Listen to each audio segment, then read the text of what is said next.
Thanks for joining me today. How to build an audience for your blog. Oh, wow. You have great things you have written. You are a great blog writer. You're consistent. You need more people to read it. Well, let's talk about how we can do that. And I'm going to share with you how I've done that over a decade of building my readership as a blogger.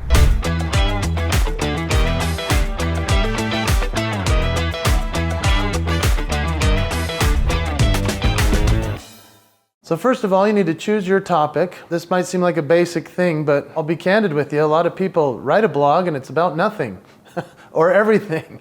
Your readers really want to have something that they can come to and say, oh, I know this is what I'm going to get today. Mine is called The Promise. It actually started as The Commitment to Joy, and it eventually turned into The Promise after I refined my message a bit more and I was able to articulate it better. I would love it if you would go check out my blog, and here's how you sign up for it. You ready? You go to jasonhewlett.com/ICM. The reason you go there is because that's where I lead everybody when I'm speaking to go to that page. They sign up for that where they can get a worksheet about identify, clarify, magnify. A really cool assessment form that'll change the way that you even identify for yourself what you're blogging about. So you need that worksheet anyway. And then when you're there, you'll get the opportunity to sign up for the blog. The blog comes out every single Sunday morning. I'm going to talk a little bit more about that as well. I hope you'll go check it out. And when you write, you need to consider what it's about and how it helps the reader. For example, there's plenty of things you could be writing about. You could write about things you're most interested in or what the audience wants to read. It just depends on how you want to handle your readership. But when it comes to considering what the audience wants,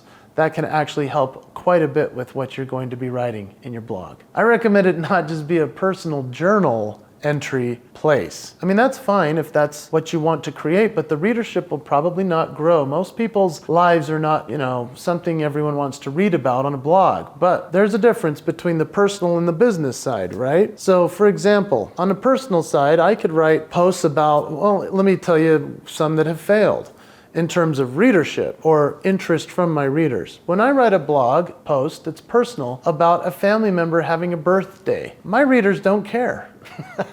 Even though I love that person I'm writing about, they're like, we don't care, they don't comment, they don't share it. And the same happens as well with things like business. If I go too technical on them and I say, here are the 10 strategies to blah, blah, blah, they don't even open it. And so I have to find a fine balance between personal and business that I want to share. The thing that makes me sad is that my blogs about family and birthdays are really good. And it's like a eulogy to the person who's alive. They're thrilled to get it. But then the business posts, I'm really bummed that that's not getting more readership. And so all I just do is utilize that in other places in social media. So I repurpose it elsewhere. But the blogs that really get a lot of hits are very interesting, and it's a weird science. So let's go through some of how that works. I want you to go to jasonhewlett.com/blog and just go look at the variety that I'm talking about, even though it all comes back to the theme of keeping a promise. So if you want to, I would love for you also to put in the comments what your theme is. If you want to even put a link to yours, I'd love to see your blog. That would be awesome, because I comment on every single one of these comments. So let me see what you've got. But go to jasonhewlett.com/blog. Hopefully that'll inspire you as to what you could write as well. But what I'd like you to consider is including stories about other people where you could tag them or share it with them on their social media, and then it's almost like you're collaborating with somebody else. So I've done this for a long time where I would write about someone else, and it would actually, instead of a story about me, be bigger than anything I could have written, because everyone likes a story about someone else. I find that really interesting. For example, recently I've had articles such as The Piano Guys. If you're familiar with The Piano Guys, they have 1 billion hits. A guy on a piano, a guy on a cello, dear friends of mine. And I wrote about them. It got a lot of hits. I wrote a story called The Helmet, which is my son was supposed to have his helmet on his bike ride. Of course, he broke that promise and he smashed his teeth out of his face. That is sad, but that blog got a whole lot of views and comments. People shared it all over the place because they all have kids that have done that too, or they've done it themselves. They related to it. I have another blog that a lot of people loved called The Shopping Cart Promise. You can find all these, like I say, on jasonhewlett.com/blog. But the shopping cart promise is just the assumed promise that if somebody takes a shopping cart at the grocery store, they're going to return it to the cart spot. And yet, every time I pull into a parking lot at a grocery store, there's a shopping cart in the space already.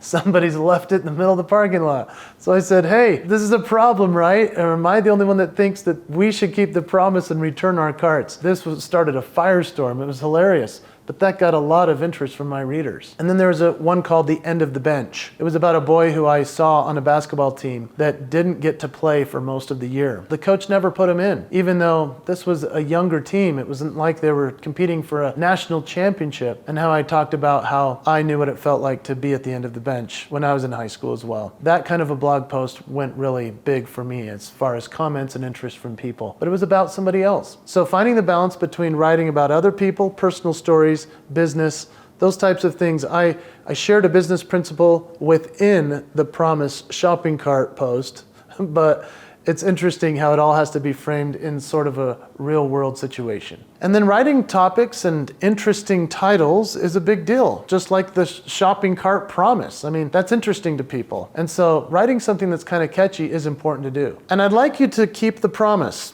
I talk about that already, but keep the promise and be consistent. I send my blog out every Sunday morning at 5 a.m. Mountain Standard Time. Now here's the thing, I chose that time because, well, I have another friend who writes a Sunday blog, and after I had tried other days through the week, I finally settled on Sunday because mine is more of a nature of uplifting. It's funny, it's poignant, but it's something that people can actually share in a church lesson on Sunday that day, or they can share on Monday in a motivational meeting at their work. And so Sunday morning for me became the right time. I consistently have posted that now for over a decade and have never missed a week. In fact, one time I tried to trick my readers and I didn't post it at 5 a.m. Instead, I posted at 5 p.m. I got outrage emails all day through Sunday from people saying, "Where's your blog? Are you alive?" I was like, wow, I guess they're reading. So I tricked them. I said, hey, I post this at 5 p.m. to see if you guys were paying attention. That was funny. But here's what you need to realize. If you commit to something like that, if you commit to writing every single week and it's on the same day, then you're going to run into some serious challenges. I'll admit, Saturday night for me is usually a stressful time. I'll come home from a date with my wife and I'll be, laying in bed at 11 p.m. ready to snooze, and then I go, oh, my blog. And so keeping the promise, that's a real thing that I live and I talk about, but it actually is a real nice way for me to be able to say, oh, I know people are counting on getting this tomorrow morning. I admit, I have stayed up until 5 a.m. writing my blog before it was sent. So let me tell you about my favorite blog. It's written by a guy named Jason Kotecki. If you've heard me on other videos, I talk quite extensively about Jason Kotecki and his wife Kim. They started what's called Escape Adulthood, and they're all about making it so that we don't feel like we're adulting all the time. They talk about play and having a wonderful, fun life. I love these people. They're geniuses. They're the ones that I decided after seeing their Sunday post come out, and it uplifted me before I went to my religious services. I thought, I want to do something similar. And so that's why I write on Sunday, is because of Jason Kotecki. So I hope that you'll go check out his website, which is called escapeadulthood.com/blog. The other guy I would really recommend you follow is a guy named Seth Godin. Seth Godin has written a daily blog, I believe, for almost 3 decades, ever since blogging was possible. I don't know if he's ever missed. In fact, there are some days I'll wake up and at 3 a.m. he's already posted his blog. It's unbelievable. I get it every day and I read it every day. I do not throw it away. That's some seriously good writing, and that's a serious thing that he's done. Go check out his blog and sign up for it. And that's under seths.blog. That's where you can check that out. I also have my post that goes out as a blog post, and it goes out on Sundays, like I said, at 5 a.m. But guess what we do? We also do a resend to people on Wednesday, because some people don't open their emails on a Sunday. So we send a resend on Wednesdays, and then guess what we also do on Wednesdays? We post my blog as a post on LinkedIn, as its own newsletter. So every Wednesday, people get it in my business world on LinkedIn. It's awesome. So if you want to sign up for that, go check out Jason Hewlett on LinkedIn. and grab my newsletter there. Now, in terms of building your audience, we've talked about the best ways as far as writing and some of the good ones that I follow, but I want you to remember for yourself that some of the most important things you can do if you're a speaker, if you're on stage, is to capture audience's attention and to lead them to your blog. So just like I'm doing here, I'm encouraging you to go check out my blog and the blogs that I like. I hope that you'll also do that for yourself. So have an easy landing page, a way for people to sign into your blog. You could even have a QR code. I've created some of these things in my presentation so that people can easily just take a picture of the screen and then they go right to my blog. You can also share these as stories on social media. So if I write something about the helmet, I'm going to take the photo, I'm going to say new blog post or an interesting line about it, and then a link, and put it in a story on Instagram or Facebook, LinkedIn. That leads people to the blog. And you know, there are stories that have recently been really interesting that people think I'm talking about in real time, but it's just an example. For example, middle seat. I just wrote this blog recently, and middle seat is actually about a time when I had to choose a middle seat on an airplane, even though I didn't want to. However, the way that we captured the people going to that on social media as a post, people thought I was going to miss my flight. And so you can actually get people really interested, and it's a blog post from something that happened a year ago. So it's interesting how captivating the audience gets from the great lines and headlines that you lead them to. Finally, let me tell you about how you can repurpose your blog so that it will actually generate more audience attention and interest. Recently, my grandmother passed away, and she had a wonderful life. She was incredible. She was a teacher, and she did incredible things. I wrote a post about her passing away, and it got some looks. And then I wrote a story about the people that showed up at her funeral to play for it, which was the Piano Guys. The Piano Guys are very famous on YouTube. If you haven't checked them out, go find them. They're amazing. They do classical cinematic instrumental music on the cello and the piano on the top of red rock canyons and so forth. They're incredible. Their names are John Schmidt and Stephen Sharp Nelson. I called both of them and said my grandma had just passed away. I shared this in a blog because they asked if they could be a part of her funeral, and they showed up without anyone knowing. Everyone was shocked to see the Piano Guys at my grandma's funeral. And so this was such a special experience. Do you think that I only posted that as a blog? No, this actually helped my audience to grow because it inspired people to think that the Piano Guys would show up at a funeral of my grandma. That my grandma was their teacher. That shocked everybody as well.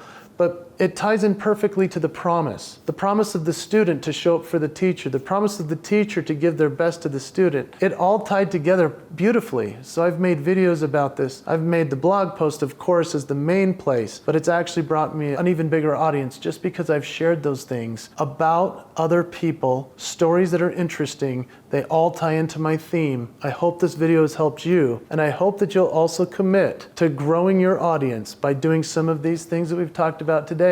Thanks for joining me.